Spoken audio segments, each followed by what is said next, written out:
Nizhny Novgorod, Russia. Wasn't Qatar's World Cup supposed to be 4 years away?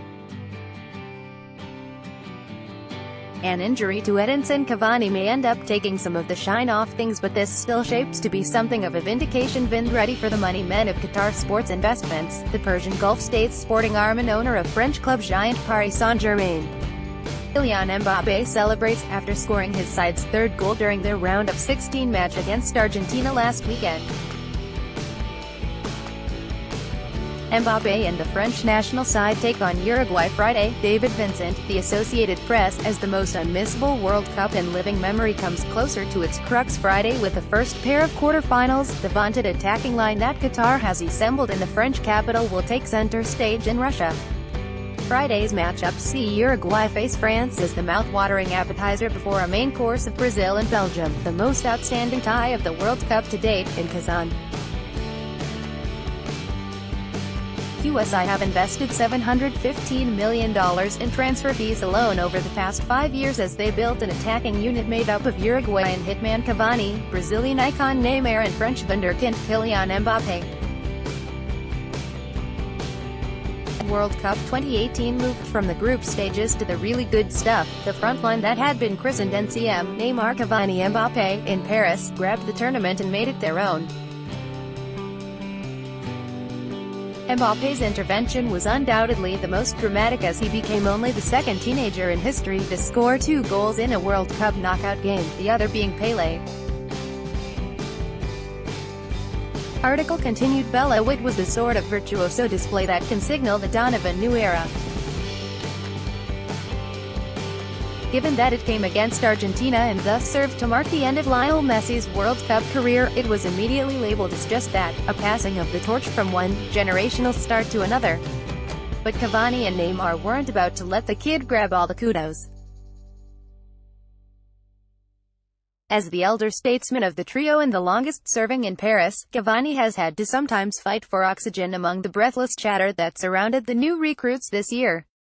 Mere hours after Mbappe's fireworks, he exploded in his own way with a brilliant brace of goals to send Cristiano Ronaldo and Portugal packing and secure a showdown with Mbappe and France here in Nizhny Novgorod Friday.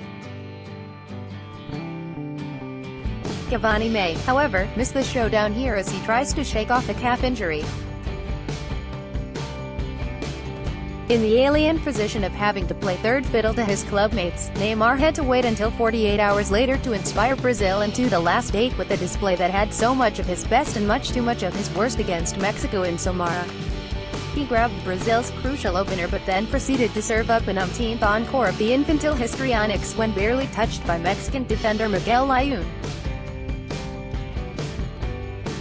Neymar spent fully 4 minutes getting treatment for an injury that didn't exist before sprinting back into the action and later setting up Brazil's second. You'd have given more than €1 to canvass the thoughts of both Cavani and especially Mbappe on Neymar's mortifying antics. In their own ways, both have this past year felt the effects of playing alongside a mesmeric talent with a devilish god complex. Cavani, the 31-year-old record goal scorer at PSG, clashed with Neymar mere weeks after his arrival as the $337 million recruit from Barcelona demanded total control over penalties and free kicks.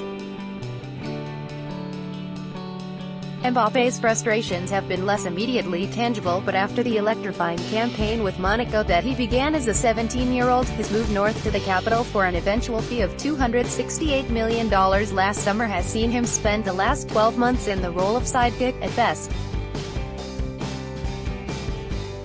But the now 19-year-old has much too much talent to be on the side of anything. He is a main-stage mega-talent whose only weakness is hiding it. As he continued to leave jaws on the floor, Neymar was reported to have become increasingly jealous. A dispatch in Spain's most read newspaper, El País, in March detailed that Neymar and fellow Brazilian Dani Alves had begun to eschew opportunities to pass to Mbappe for fear he would hog Neymar's limelight. Article continued. Perhaps the trio's exploits here in Russia have come partly as a result of escaping that suffocating club environment.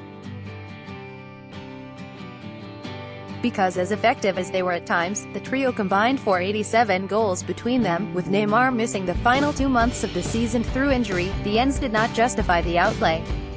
Not yet at least. PSG secured another clean sweep of domestic titles but were sent spinning out of Europe by Real Madrid. Madrid have spent the past 72 hours denying that they're primed to launch world record raids for one of Neymar or Mbappe once Russia's World Cup comes to an end. Should they continue their heroics Friday, the rumored price tag of $500 million each is likely to climb further. Former World Cup winner, Real Madrid manager and then sporting director Jorge Valdano said Thursday that Real should be focusing in on only one target. "I would prefer if they go for Mbappe as he would be a long-term investment because he is 6 years younger and is already at the top level," Valdano said. "He will define the next decade of football. He reminds me of Ronaldo Nazario. I believe Mbappe is also a good person. It doesn't take many readings to decipher the implications of that last line. Flaws and all, Neymar will have to again hold his fire Friday, waiting and watching to see when one or perhaps both of his Parisian partners serve up. Then it'll be his turn. It's unlikely to barring